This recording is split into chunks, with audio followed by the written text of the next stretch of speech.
বিসমিল্লাহির রহমানির রহিম। কোনো ধরনের ভূমিকা ছাড়াই সরাসরি বক্তব্য যাচ্ছি। আজকে যখন আমরা এই জায়গায় এসে দাঁড়িয়েছি, সহস্রাধিক শহীদের রক্ত ভেজা গালিচা মারিয়ে তিনি লন্ডন টু ঢাকার ব্যাক ফ্লাইট ধরলেন।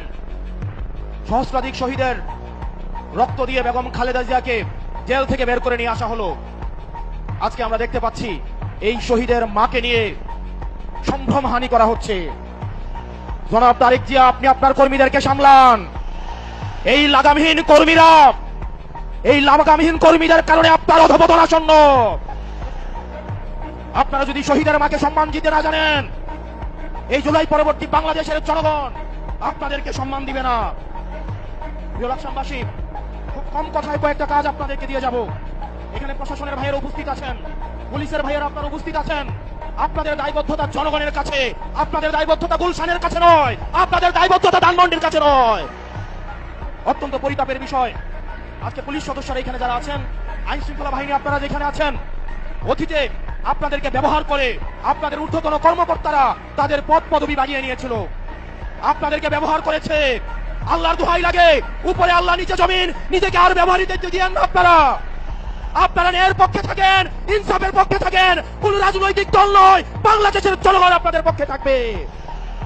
12 তারিখ নির্বাচনে প্রশাসনের ভাইয়েরা আপনাদের কাছে উদাত্ত আহ্বান জানাবো, আপনাদের কোন দলের গোলামি করার দরকার নাই। প্রশাসনের ভাইয়েরা, আপনারা জামাতে ইসলামেরও নন, আপনারা বিএনপিরও নন, আপনারা এনসিপির নন। আপনাদের জবাবদিহিতা বাংলাদেশের জনগণের কাছে। আজকে যদি আপনারা ভোট চুরি করে, লাইলাতুল ইলেকশন করে, রাতের ভোট দিনের ভোট রাতে করে, জনগণের ভোট চুরি করে আপনারা নির্দিষ্ট কোন দলকে ক্ষমতায় নিয়ে যান, আপনাদের সন্তানদের কাছে আপনারা দায়বদ্ধ থাকবেন।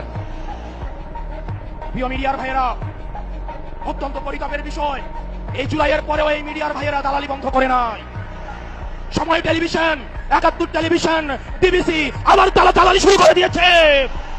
আল্লাহ সাক্ষী, আমি সাক্ষী, আমি দেখেছি এজেন্সিতে এই রিপোর্ট লিখে দেয় বিবিসি 71, সময় টিভি, সেই রিপোর্ট তারা পাবলিশ করে।